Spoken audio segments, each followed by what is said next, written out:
వాడు ఇప్పుడు జైల్లో ఉన్నాడని చెప్పారు. అప్పుడు వీళ్ళు నిరాశపడ్డారు. జైల్లో ఉన్నాడంటే అటు జైల్లో ఉన్నాడు ఎట్ట దొంగతనం చేస్తాడు. సరే అయినా వాడిని ఎంక్వైరీ చేస్తే ఆ దొంగతనం కేసు తర్వాత ఇంకో దొంగతనం కేసులో వాడు జైలు పాలయ్యాడు. ఆ దొంగతనం నేనే చేశానండి అని చెప్పాడు.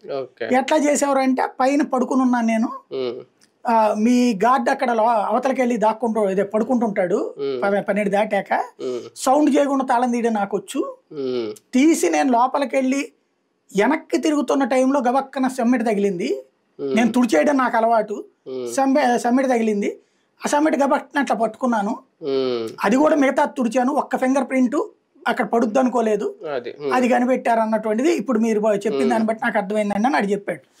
అట్లాగే ఇక్కడ అంతా అయిపోయి ఉండేది.